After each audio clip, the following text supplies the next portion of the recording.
Welcome to the Tintin podcast, where we explore the adventures of Tintin, one story at a time. Whether you're a long-time fan of the books or you're just discovering the world of the boy reporter, this is the place for you. We'll be taking a deep dive into Hergé's iconic series, unpacking the stories, art, historical context, and everything else that makes Tintin a global phenomenon. Each episode will dive into one of Tintin's adventures in detail, with plenty of trivia scattered right through.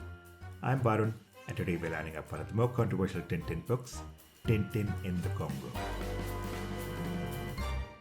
Joining me today are Wes, Greg, and Louisa, who you heard in the Soviets. Hello. Hi. Hey there, folks. And Abhi, who discovered Tintin through a Bengali children's magazine in the 90s, cutting out its pages to make his own albums long before he could own the official books himself. Hi, everyone. Now, just like with the Soviets, Tintin in the Congo was serialized weekly in Le Petit Vingt back at the turn of the 1930s. The story sees a roving reporter being sent to the crown jewel in the Belgian colonial empire, and that's as good a place as any to start, Greg. What can you tell us about the Belgian rule of the Congo at the time? So it was something that had started in the 19th century, and sort of that scramble for Africa, where all the European powers were trying to snatch up parts of the African continent, and this was an area that was snapped up by the Belgians, and increasingly turned more and more violent, more and more. It's inhumane. It's really the only way you can put it. I really don't want to go into details, but if anyone's interested, King Leopold's Ghost is a pretty tough book, but very informative on some of the incredibly cruel and just inhumane practices that took place there, purely to increase the quota and make sure that they met their goals. So it was really, really gross. And I have to say, it's something that it's just in my head every time I see someone from Belgium, in the same way that, other countries kind of spark up other feelings in me of memories of things in their past. So it just seemed all so unnecessary. A lot of that does seep into the story, doesn't it, Wes? I think the patronizing racism in the book is pretty obvious reading it now from our point of view. There's many racist assumptions of superiority and the natives being treated like children. It's a pretty hard read. But much of the brutality that Greg was talking about of the occupation is pretty whitewashed and not shown in this comic since it was written for kids. But the time frame that it was written in definitely seeps through, and it's pretty messed up. Yeah, I wanted to add that my interaction with Tintin is that I feel like he's being used to manipulate me in these two books, whereas in the later books, he's being used to take me on an adventure and maybe educate me a little bit about some things. And I just cannot get that feeling out of my head that there's someone behind Tintin and they are manipulating me, and nothing drives me crazier than being manipulated. So I can't get over it. What they're showing in the books was, almost the complete opposite. It was happening on the ground. Not only was it that patronizing tone that these are small children and feeble-minded that we need to bring into the light of civilization and God and all this stuff, but it was also about creating new colonialists. While it was very clear about his intentions around this when he talked about, this was intended to strike up a sense of pride in the country and pride in your colonial assets that they had, and hopefully turning kids into little colonialists that could go over and, help the Belgian state make more money. After all, the Belgian Congo was still many years out from freedom as of 1930. But Louisa, you did spot an interesting dichotomy in the story arc here. Yeah, I wanted to say, on the one hand, it's completely absurd. The brutality of the Congo is not being expressed, and you see, the rubber tree situation kind of gives you the creep when you have the hindsight of the rubber exploitation of the Congo and what that meant for the people and the children who live there. But it is interestingly transparent in other ways because it's explicitly bloody and limitlessly exploitative. Tintin, it's taking out an entire herd of antelope, and it's unflinchingly perversely racist and paternal. So you're kind of seeing exactly what the cruelest era in history, one of them anyway, how they like mentalize it, how they mentally upheld this. So I do think it's kind of a sight into that mentality, at least, pretty transparent. I feel much of the view that was shown in the book is, I think, a pretty common view at that time in Belgium. And a lot of the brutality of the occupied Congo was not public knowledge until a long time. I mean, it'd be wrong to say public knowledge, but it wasn't the, let's say, more popular view. Moving on to the plot twist, it is rather scarce, but something about it feels a shade better than the Soviets, doesn't it? Yeah, I think it does feel a little bit more refined. The propaganda here seems a little less overt, and instead of having the goal of warning and demonizing communism like the previous story, this story is a bit more on the exploration and adventure in a foreign place, like Tintin gets to in later books. So I think it is a bit more refined, and it even has a bit of forward momentum and overarching story, which I think helps it feel a bit more coherent. They certainly didn't entertain me, and I know I'm not alone in that sentiment. They definitely feel overdone, but it honestly feels quite appropriate considering the hyperbolic actions of terrorizers in the Congo at the time. It's sort of exactly what he's hearing that they're doing as a nation. So, you know, you can't fault him for that. Can you fault him for giving Snowy some good airtime, though? I'm particularly thinking of the page where he bites off the lion's tail. I think that Snowy is always enjoying these repeated embodiments as the hero's do ex machina, if I'm saying that correctly, in that he's never missing a chance to intercept the monster. And this is just one of those occurrences, but it's just a particularly brutal example of just how far that little dog can go. The plot didn't quite hit the mark with you either, Abby, did it? Yeah, I mean, to me, it felt much same like the Soviets. It's a compilation of gags. The only time I felt there's an overarching narrative is when Al Capone and his whole business was brought into the picture. Although I would say the storytelling probably was a little bit more refined, but still, I can't take it any more than a bunch of gags. That's a fair call, and yes, there does seem to be some semblance of a plot that emerges when their entire diamond smuggling business comes to the fore. Al Capone, Greg, who is he and who was he at the time of the story?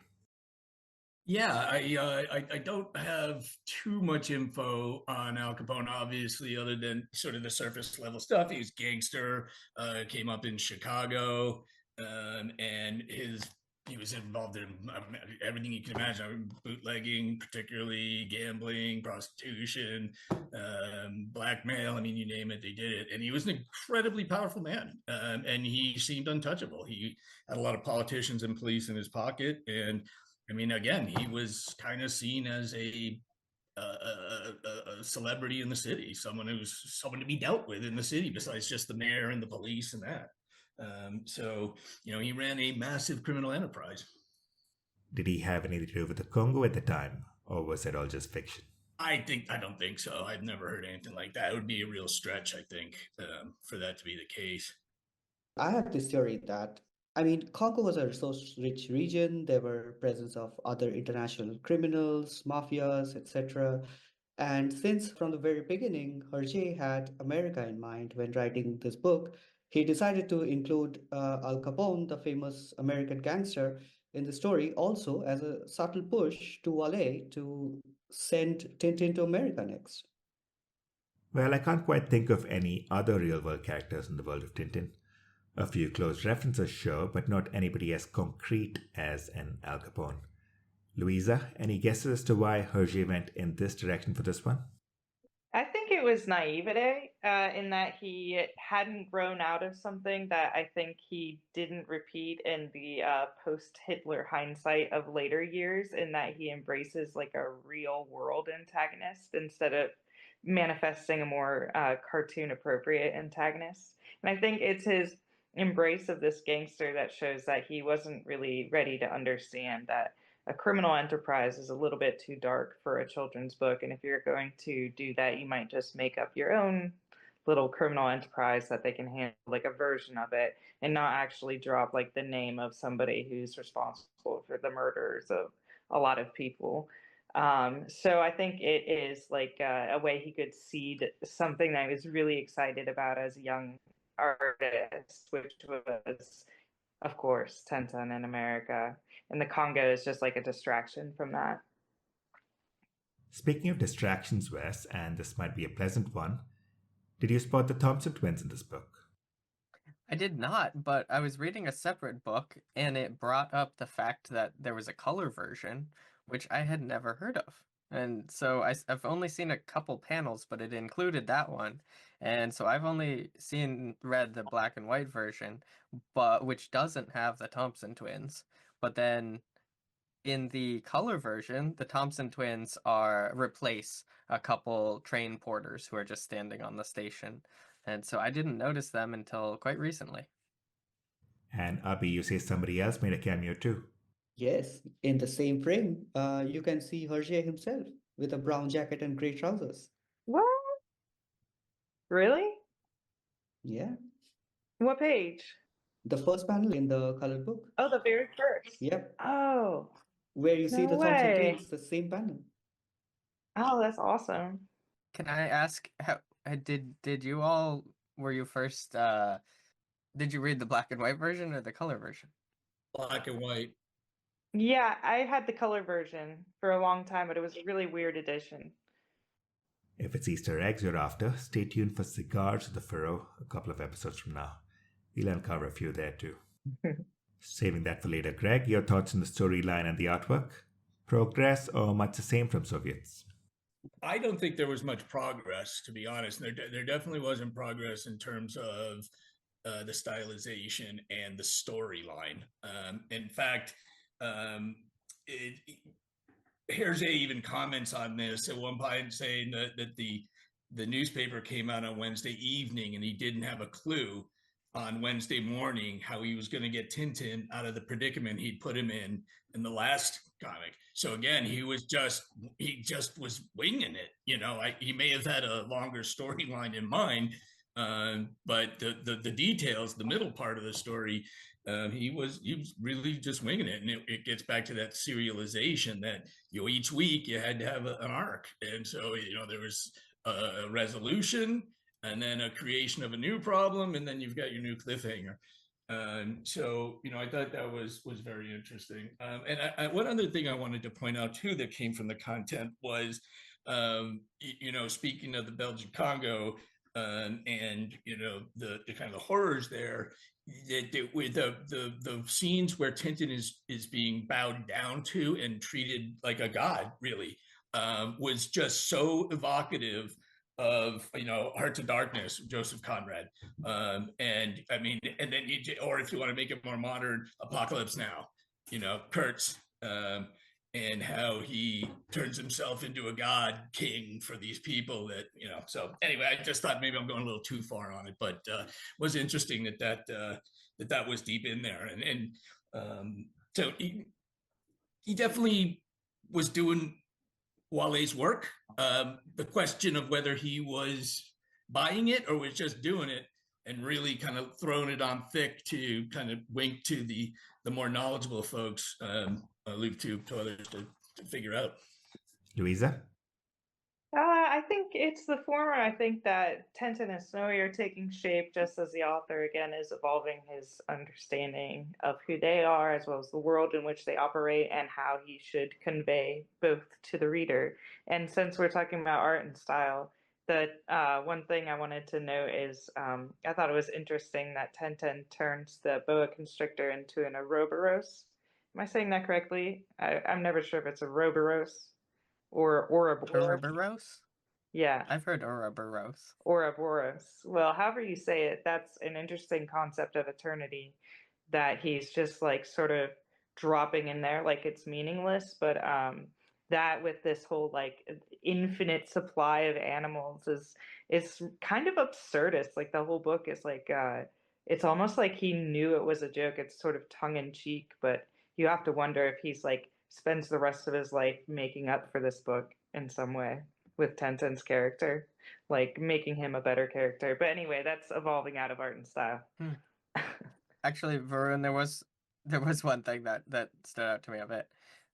I had never heard of the I don't know if I'm saying this right, but psittacosis disease, that the parrot gets, and so I did a quick Google and looked into it a tiny bit, and it was kind of interesting. It's actually, I'm not sure how dangerous it actually ended up being, but there was an outbreak in 1929 that got a lot of publicity in the United States, and there were tons of reports, and it kind of blew up, and everybody got very worried about it, and so there were many controls put on the import of pet parrots after that, and the aftermath of that outbreak and how it was handled and mishandled actually led to the establishment of the National Institutes of Health, around the 1930s. So I thought that was pretty interesting. I did notice one stuck out to me, the Taran. Sorry, Wes, it just reminded me of both what you and Louisa had brought up in reading through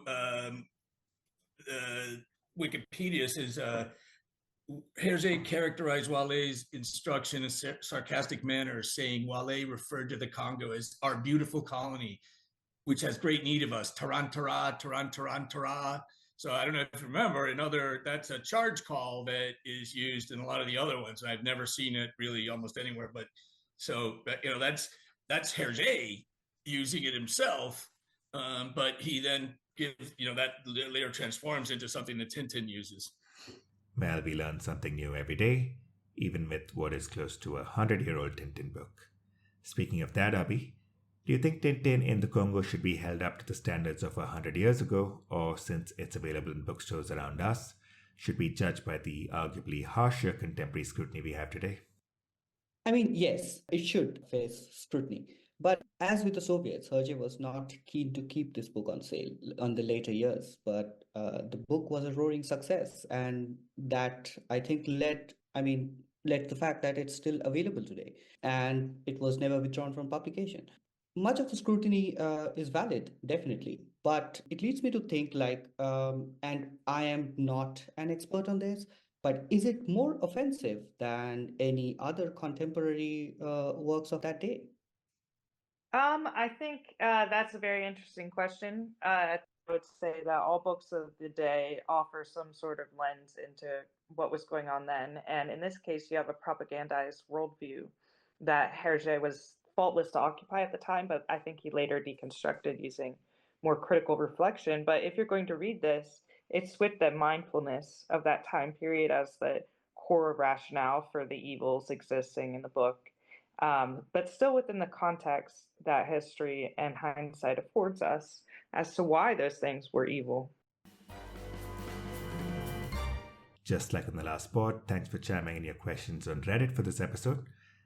I'll bounce first one to you, Louisa. The question is, why do you think Hergé included so many scenes of Tintin killing animals in this book? Yeah, I think it was to add adventure to the story for the hunting culture proponents of the time. And also because he's completely saturated in the dissonance demanded by writing this comic supportive of exploitive colonialism. And how else could he have praised the violence of his nation abroad, if not to pen it with the same levity with which they wrought it? They decimated entire herds, just like he shows, like with all this whimsy, exterminating megafauna for trophy sport, which people still do today. It drives me crazy, but that's a whole other thing.